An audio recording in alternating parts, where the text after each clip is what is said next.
देखो आगे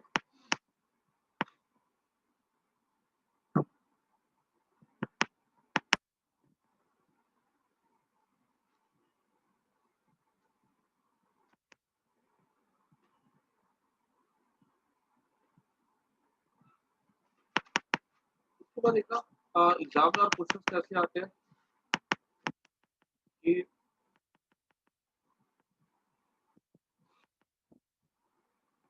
ना ऐसे दे दिया जाएगा कि ऐसे कंटेनर है या समुद्र है, ठीक है, इसकी यहाँ पे बॉडी ऐसा एक बलून है, ठीक है, या कोई बॉडी है इसमें ना पूरा पानी से कवर्ड है और ये पूछा जाएगा तुमसे कि बताओ इसका तुमको बल्क मॉडल दिया जाएगा, ठीक है? और कभी कभी ना बल्क मॉडल्स के एक वर्ड होता है कॉम्प्रेसिबिलिटी, याद रखना कॉम्प्रेसिबिलिटी, इसका सिंबल हो जाता है के, this is one upon bulk models, ठीक है, ये कॉम्प्रेसिबिलिटी भी दे सकता है तो उससे बल्क मॉडल निकाल सकते हैं। तो पानी की हाइट दे दी जाएगी, ठीक है, इसका तुमको वॉल्यूम दे दिया जाएगा। दूसरी जगह बताओ जब पानी के एच डेप्थ में इसको रखा जाएगा तो इसका वॉल्यूम में कितना चेंज होगा, ठीक है, वॉल्यूम में कितना चेंज होगा। तो बल्क मॉडल्स का हमारा फॉर्मूला हो जाता है pressure by change in volume by original volume, ठीक है, तो ये हो जाएगा delta V equals to P V by V, ठीक है, माइनस साइन, आपको डेल्टा भी दिया जाएगा, ठीक है, तो वो वॉल्यूम का जो चेंज होगा ना वो नेगेटिव होगा तो हम लोग उसको delta V equal to P V by V लिख देंगे, नेगेटिव को हम माइनस से करके प्लस कर देंगे। तो ये आपको निकालने बोला जाएगा, आपको प्रेशर पता होगा, प्रेशर कैसे निकलेगा, एक्सेस प्रेशर कितना होगा इसके ऊपर रो जी है, ठीक है, volume by bulk model. Actually pressure का पढ़ के रखा होगा ना क्लास 9th में, प्रेशर का फॉर्मूला हो जाता है रो जी एच होता है, ठीक है, फ्लूइड में पढ़ेंगे तो अभी समझ में अगर आया है तो इतनी बात तो ठीक है, नहीं आया तो भी कोई दिक्कत नहीं है। जब हम फ्लूइड चैप्टर में पढ़ेंगे ना प्रेशर वाला तो हम बल्क मॉडल्स को उसके साथ कंबाइन करके वहां पे जाकर के पढ़ लेंगे, ठीक है। अभी हम आगे बढ़ते हैं और हमको stress strain Young's modulus, bulk modulus, shear modulus, सारे मॉडल्स हमको अच्छे से आते हैं, ठीक है, हमें मॉडल समझने में कोई दिक्कत नहीं है। अब हम पढ़ने जा रहे हैं एक ग्राफ, ठीक है, वो ग्राफ होगा स्ट्रेस और स्ट्रेन के बीच, इसके बीच में स्ट्रेस स्ट्रेन ग्राफ, ये ग्राफ के बारे में हमको पढ़ना बहुत जरूरी होता है कि जो भी हम लिफ्ट बनाते हैं उसमें जो वायर होती है, जो ब्रिज बनता है, ठीक है, वो सब में ये ग्राफ हमारे लिए हमारे जीवन में बहुत इंपॉर्टेंट रोल प्ले करता है, ठीक है। जैसे देखो मान लो कि हमारे पास हमें एक वायर है जिसके लिए हमको बोला गया कि जरा सा हमको स्ट्रेस और स्ट्रेन का ग्राफ बना करके दिखाओ, तो आप कैसे बनाएंगे स्ट्रेस,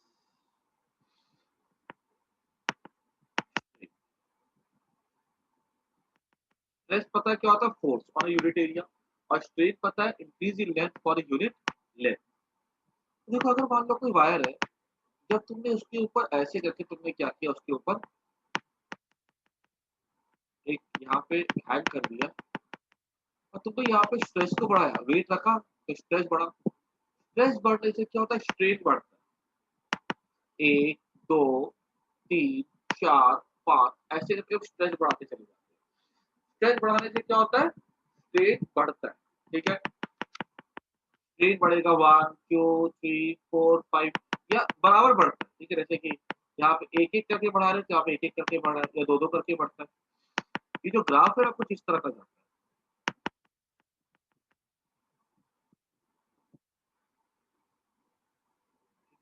इस तरह कोई दिक्कत नहीं समझने में, ठीक है, स्ट्रेस बढ़ेगा तो स्ट्रेन बढ़ेगा और बिल्कुल से जो ग्राफ होता है ना ये प्रोपोर्शनल होता है। और ये जो ग्राफ जो होता है ना, ठीक है, जो stress is proportional to strain, stress by strain ये कांस्टेंट होता है, ये कांस्टेंट को लोग मॉडुलस कहते हैं। और ये जो लॉ है ना, इस लॉ को हम लोग कहते हैं हुक्स लॉ। नोट कर लेना, ठीक है? हुक्स लॉ, ठीक है? हुक्स बहुत फेमस साइंटिस्ट था, जो कि बहुत कुछ किया हुआ है, ठीक है? फिजिक्स में काम करता था, केमिस्ट्री में काम करता था, कहीं भी घुस जाता था। तो stress is proportional to strain, ठीक है? ये कौन सा लॉ है? Hooke's law. लेकिन ये जो लॉ होता है ना, ये छोटे स्ट्रेस के लिए ही होता है। अगर हमने स्ट्रेस को ज्यादा बढ़ा दिया तो फिर कहानी बदल जाती है। मान लो हमने स्ट्रेस को बढ़ाया 5 तक की, स्ट्रेन 1 1 करके बढ़ा। अब हमने स्ट्रेस को और बढ़ाया, स्ट्रेस को और बढ़ाया।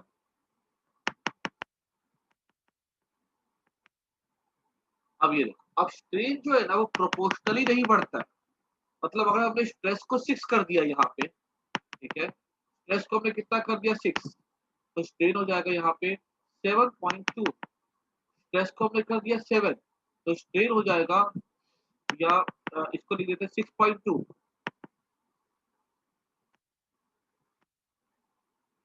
हमने इसको 7 कर दिया तो ये हो जाता है 7.5, ठीक है? अगर हमने स्ट्रेस को बढ़ाया तो स्ट्रेन जो होता है प्रोपोर्शनली नहीं बढ़ता है, ठीक है? एक बार, हाँ बोलिए, क्यों?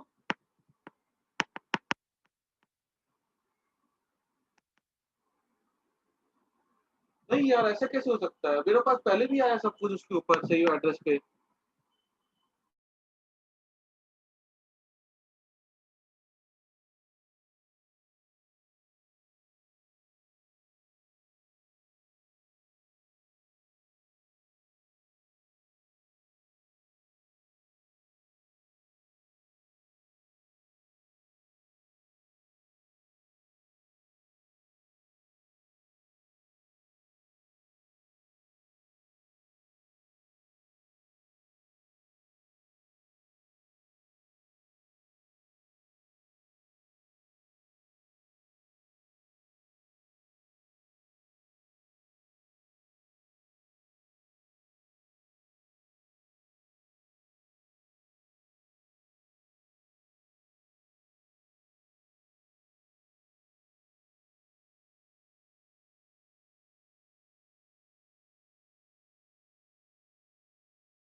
हाँ, मैं क्या बता रहा था, अगर हम यहाँ पे स्ट्रेस को बढ़ाते हैं ना तो स्ट्रेन भी क्या होता है? बढ़ता है, ठीक है? और ये ग्राफ जो है ना कुछ इस तरह का जाता है। यहाँ पे जा करके जो है ना देखो, स्ट्रेस प्रोपोर्शनल टू स्ट्रेन। उसके बाद क्या होता है, अगर हम स्ट्रेस को बढ़ाते भी है ना तो जो स्ट्रेन होता है वो प्रोपोर्शनली नहीं बढ़ता। जैसे देखो 5 टू 6 गया, तो 5 टू 6 नहीं गया, 6.2 गया।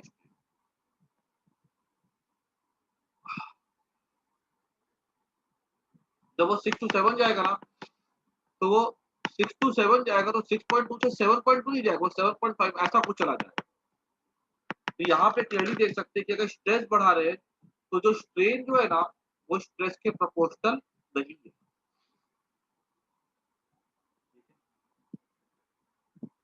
लेकिन देखो, ये पॉइंट मान लो बी है, ठीक है? यहाँ पर ये मैं तुमको बी तक के दिखाता हूँ, ठीक है? यस, यहाँ पे कुछ स्पेशल नाम होते हैं पॉइंट्स के, तो आपको ध्यान रखना होगा।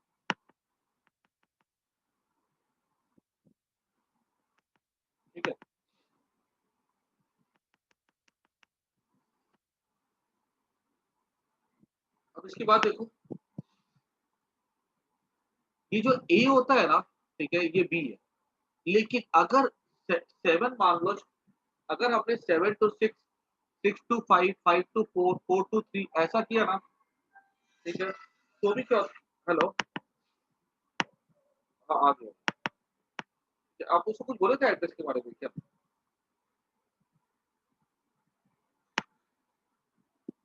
अच्छा, तो इसको पता है यहाँ पर भी एड्रेस गलत लिखा हुआ है इसके ऊपर,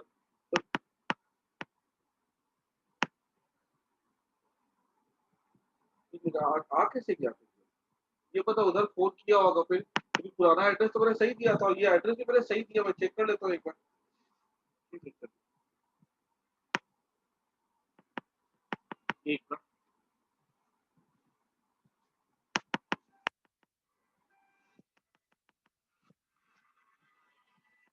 हेलो,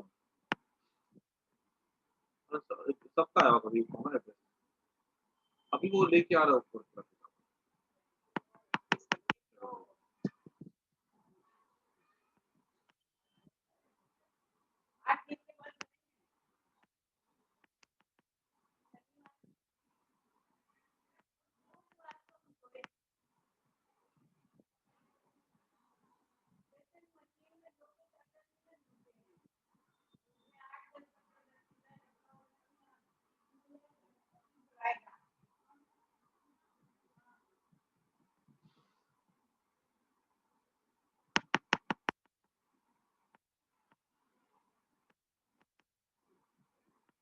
हाँ देखो, यहाँ पर क्या होता है, बी से अगर हम जाते हैं ना ऊपर, 7 से 6, 6 से 5, तो हम क्या देखते हैं कि वापस से 7, 6, 5, 4, 3, 2, 1 जीरो कर देंगे ना, तो वापस से स्ट्रेस क्या हो जाएगा, वापस ही जाएंगे ना तो स्ट्रेन क्या हो जाएगा, जीरो। ठीक है, अगर हम 5 के बाद क्या होता है, प्रोपोर्शनल नहीं रहता, लेकिन लेकिन हाँ, अगर हमने कम किया ना स्ट्रेस को, तो वापस से जो वायर है वो अपनी ओरिजिनल लेंथ पर आ जाती है। ठीक है, हमने क्या किया, थोड़ा सा और बढ़ाया स्ट्रेस, ठीक है, थोड़ा सा और बढ़ाया स्ट्रेस को, स्ट्रेन और बढ़ा, मतलब 8 कर दिया, ये हो जाएगा मान लो 8.8 या 8.9। अब यहाँ पर देखो क्या होता है, ये यहाँ पर अगर हम 8 कर 7 से 8 पे भी क्या होगा, ऑब्वियस ही बात है, स्ट्रेन जो होगा स्ट्रेस के साथ प्रोपोर्शनली नहीं बढ़ता। लेकिन अब यहाँ पे खास बात होती है, ठीक है, अगर हमने इससे थोड़ा सा बढ़ाया ना, अब हमने किया 8 कर दिया, हम बड़े खुश हुए, 8 से 7, 7 से 6 उल्टा लेकर के जा रहे हैं, हम क्या देखते हैं कि वायर में थोड़ा सा परमानेंट इंक्रीज इन लेंथ रह जाता है। बात समझ में आ रही है, वायर में क्या रह जाता है, थोड़ा सा परमानेंट इंक्रीज इन लेंथ रह जाता है। ये जो है ना, अगर हमने वापस से स्ट्रेस को जीरो कर दिया, तो अगर हम पीछे जाते हैं तो हम यहाँ पे क्या देखते हैं, थोड़ा सा परमानेंट इंक्रीज इन स्ट्रेस क्या होता है वो रह जाता है, that is given by O O dash.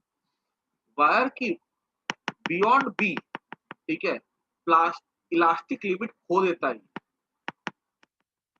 क्या करता है, इलास्टिक प्रॉपर्टी ये खो देता है। क्लियर, ये यहाँ पे मैं लेबल करता हूँ इसको, ए क्या है, ए है प्रोपोर्शनैलिटी लिमिट,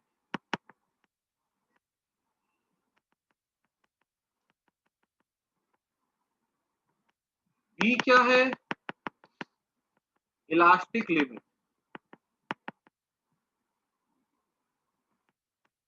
ठीक है,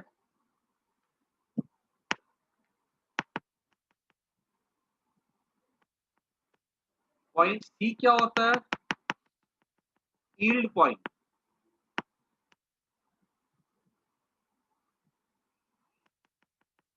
कुछ किताबों में ना इलास्टिक लिमिट को यील्ड पॉइंट लिखा जाता है। ठीक है,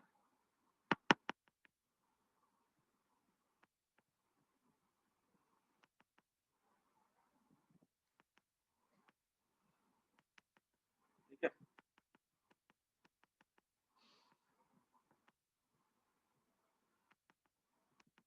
ये क्या है, या लिख देता हूँ stress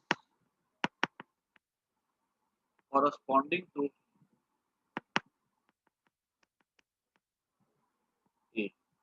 is proportionality limit. B के कॉरस्पॉन्डिंग जो स्ट्रेस होगा, स्ट्रेस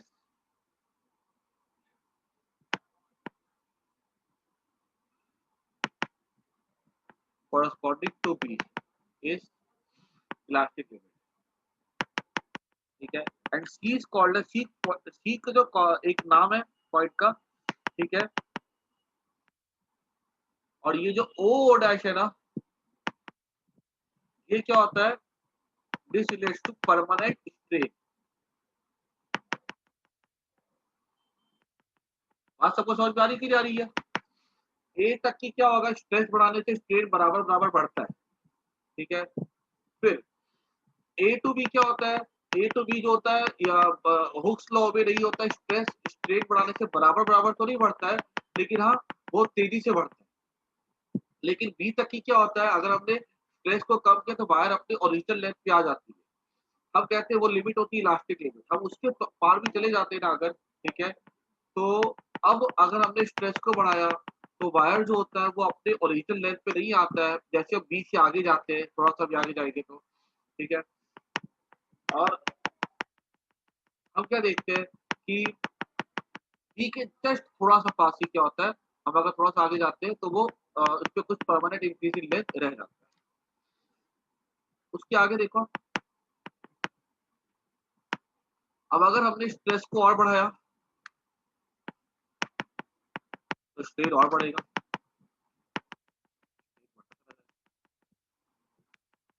स्ट्रेस बढ़ा रहे स्ट्रेन बढ़ रहा है, और कोई अब कोई रिलेशन नहीं है इसके बीच में, ठीक है। ये बढ़ाया 8 से 9 किया, वो 8.9 से 10.2 हो गया। हमने 9 से 10 किया, वो 10.2 से 11.8 हो गया। हमने उस आगे बढ़ाया, वो 11.8 से 13.5 हो गया। कुछ भी बढ़ता है, कोई फॉर्मूला नहीं होता, कोई माय बाप नहीं है, ठीक है। और हम क्या करते हैं, एक बार में पहुंच जाते हैं, एक पॉइंट डी है यहाँ, ठीक है। ये जो पॉइंट डी होता है ना, ठीक है, इसका एक स्पेशल नाम होता है। इस स्पेशल नाम को हम लोग कहते हैं फ्रैक्चर पॉइंट, ठीक है। दिस इज कॉल्ड डी पे जो स्ट्रेस होता है ना, stress at D is breaking stress,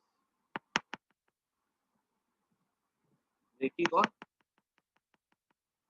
tensile stress. अब समझ लो, अब हमने जब स्ट्रेस को बढ़ाते बढ़ाते, ठीक है, और जब आप स्ट्रेस को बढ़ाते बढ़ाते, इसको ना ऐसे थोड़ा सा ऐसे ऐसे ड्रॉ करते,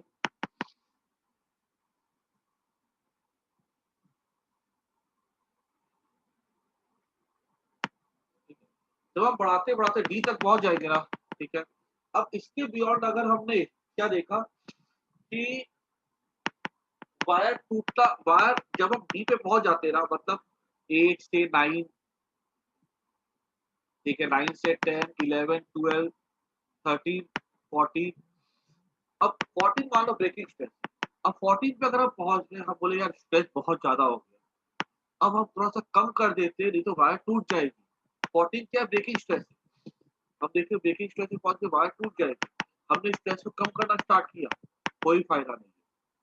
एक बार तुम ब्रेकिंग स्ट्रेस पे पहुंच जाओगे ना, उसके बाद अगर तुम स्ट्रेस को कम भी करोगे, 14 से 13 भी करोगे ना, तो भी वायर की लेंथ इंक्रीज करती चली जाती है, ठीक है।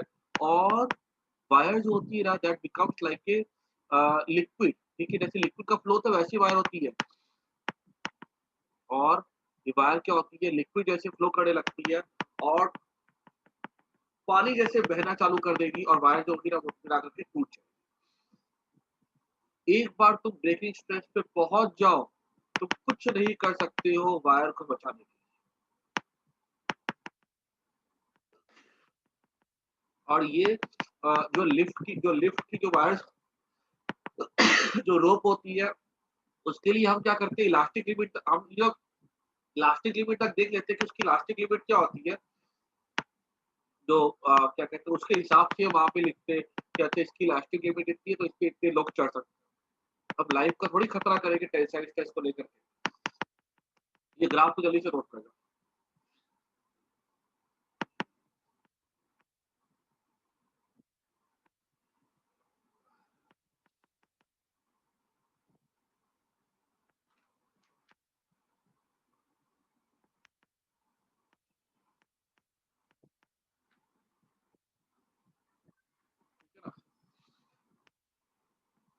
ये लेबल, ये सबको लेबल भी कर लोगे, ठीक है।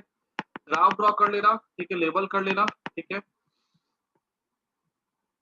उसके बाद कुछ लिखना भी होगा तुमको यहाँ पे, वो क्या लिखना होगा, ओ टू ए या ओ टू बी, या पहले मैं लिखता हूँ ओ टू ए, क्या हुक्स लॉ इज होगी।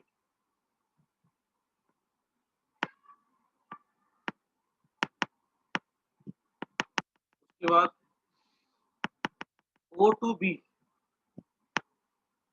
इज कॉल्ड इलास्टिक रीजन, ठीक है। उसके बाद B to D is called plastic region, ठीक है। ये लिखोगे। किताबों में बहुत लंबा लंबा एक्सप्लेन किया गया, तुम छोटे छोटे अगर स्टेटमेंट याद कर जाओगे तो तुम्हें कहीं कोई दिक्कत नहीं है, ठीक है। उसके बाद और क्या क्या सवाल इसमें आता है,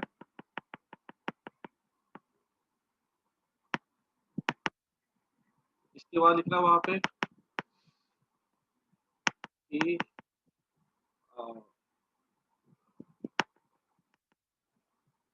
if BD is large, BD large मतलब अगर प्लास्टिक रीजन बड़ा होता है, means then wire is,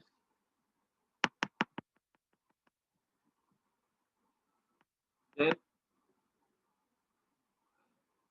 wire is ductile, ठीक है। अगर हमने खींचा और बी से लेकर डी तक की वायर पहुंच रहा है, वायर कैसी डक्टाइल होती है, जैसे कि कॉपर की वायर होती है कि ये खींचो, खींचते चले जाओ, टूटती नहीं है वायर। उसको हम लोग खींचते खींचते हम लोग क्या करते हैं, हम लोग उससे वो बना लेते हैं, तार वार बना सकते हैं। इफ बीडी स्मॉल,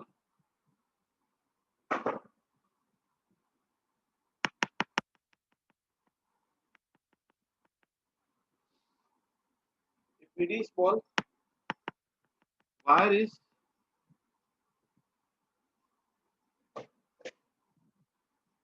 रिटर्न,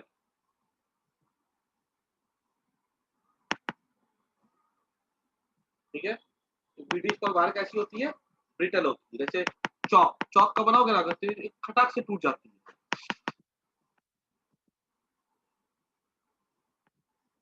इसको नोट कर जाना,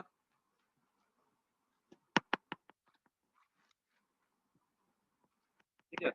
और इफ ये एक पॉइंट हो गया, ये दूसरा पॉइंट हो गया, ये तीसरा पॉइंट, इफ प्लास्टिक रीजन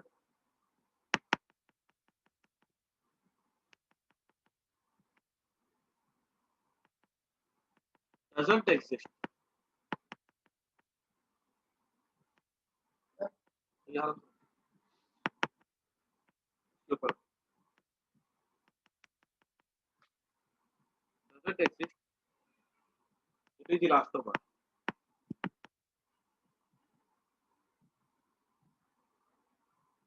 ठीक है ना। ये रबड़ रबड़ क्या होते हैं, इलास्टोमर्स होते हैं।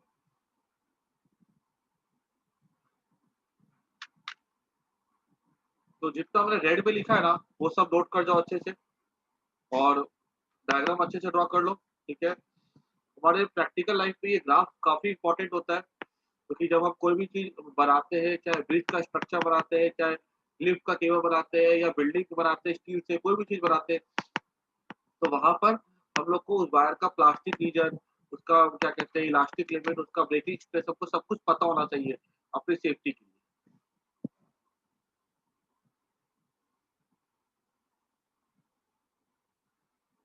सर लास्ट वर्ड क्या लिखा है? If plastic region doesn't exist, ठीक है, इट इज इलास्टोमर।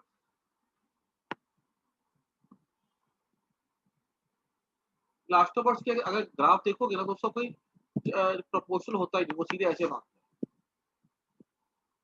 ठीक है। कोई शुरू से नहीं होता इसका, तो शुरू तो चलो थोड़ा दिखता है, तो कुछ नहीं होता।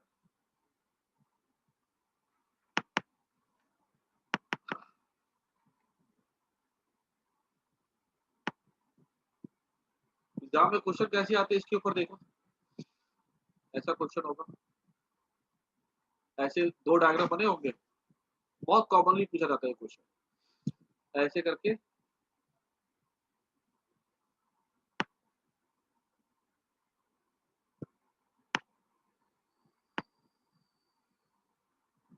ठीक है,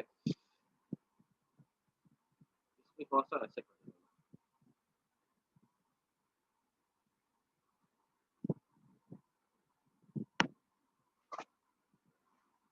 ठीक है, बोल देगा स्ट्रेस है, स्ट्रेन है।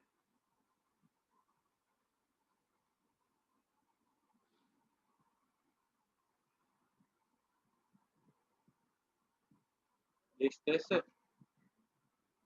ये स्ट्रेन है। ठीक है, और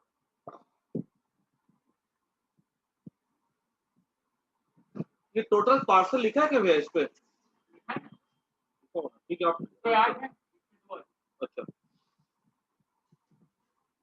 पूछा जाएगा कि इसमें से कौन सा ब्रिटल है, कौन सा डक्टाइल है, तो क्लियरली देख सकते हो। ठीक है, हाँ, एक मिनट को मैं चेक कर लेता हूँ, एक मिनट। ये क्या बोलेंगे, ये डक्टाइल हो जाएगा। ठीक है, ये क्या हो जाएगा, ब्रिटल हो जाएगा। ठीक है, तो इतना तुम नोट कर लो। ठीक है, जो मैं नेक्स्ट क्लास में पढ़ेंगे। तुम लोग के लिए ना कोई गिफ्ट मंगवाया मैंने, तुम लोग को बहुत जल्द मिलने वाला है। चलो बाय।